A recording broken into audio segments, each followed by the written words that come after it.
এর আগের পার্টি তো দেখেছো গোশালা ভ্রমণ করে আমরা আগে গীতা ভবনে গিয়ে লাঞ্চ কমপ্লিট করে নিলাম। তারপর সেখান থেকে একটা অনেক সুন্দর জায়গায় গেছিলাম। আজকের ভিডিওতে তোমাদেরকে সেটাই শেয়ার করব। আর আজকে আমি প্রথম জানতে পেরেছিলাম যে এই রাজহাঁসগুলো নাকি তাড়া করে। তো লাঞ্চ কমপ্লিট করে এখন আমাদের গ্রুপে যে কজন ছিল সবাই মিলে চলে এসেছি লঞ্চ ঘাটে। তো এখান থেকে টিকিট কালেক্ট করে আমরা এখন যাবো হচ্ছে নবদ্বীপে। তো চলো তোমাদেরকে দেখাই এবার যে গঙ্গা আর যমুনা যে ডিভাইড হয়েছে, কখনো এই জলটা মেশে না, সেটাই এখন তোমাদেরকে দেখাচ্ছি। এটা দেখতে তো ভীষণ সুন্দর লাগছিল লঞ্চ থেকে। তো চলো এবার যাওয়া যাক নবদ্বীপের একটা সুন্দর জায়গায়। জায়গাটার নাম এখন আমার এই মুহূর্তে মনে পড়ছে না, কিন্তু ওখানে অনেক হনুমান ছিল আর প্রচুর পরিমাণে হরিণ ছিল। আর যেহেতু অনেক হনুমান ছিল আমি তো ফোন বের করার সাহসই পাচ্ছিলাম না। নবদ্বীপে গিয়ে কিন্তু অনেক মন্দিরে ভিজিট করেছি, কিন্তু ক্যামেরা অ্যালাউ ছিল না বলে আমি কোনো কিছুরই ক্লিপ নিতে পারিনি। আর এখন দেখতেই পাচ্ছ সোনার গৌরাঙ্গ দেখে নিয়েছি আমরা। আর ওখানে মনসা মায়ের মন্দিরে ছিল, আর আমাদের গ্রুপের মধ্যে একজন খুব মনসা মায়ের ভক্ত, আর তাকে মা ভর করেছিল সেখানে গিয়ে। তারপর সেখান থেকে আমরা আবার ব্যাক করলাম মায়াপুরে। তো সেখানেই আবার একটু চা খেয়ে রেস্ট নিয়ে তারপর আমরা গেলাম হচ্ছে মেলাতে। ওখানে একটা মেলা হচ্ছিল,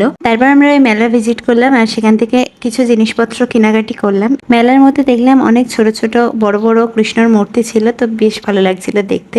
আর তারপর আমাদের পেট পুজো করার জন্য মেলার আরো ভেতরে ঢুকলাম। তো আমরা একবার এখান থেকে ডিনার করে নেব, তাই ভাই বললো যে ও ফুচকা খাবে। তারপর ভাইয়ের ওখান থেকে আমিও দুটো ফুচকা খেয়ে নিলাম। এরপর আমরা গেলাম রোল অর্ডার দিতে। তো সেখান থেকে এই রোল নিয়ে নিলাম। আর আজকে আমাদের মায়াপুরের জার্নি এখানেই শেষ। তো মায়াপুরের ব্লগও আমি এখানেই এন্ড করছি।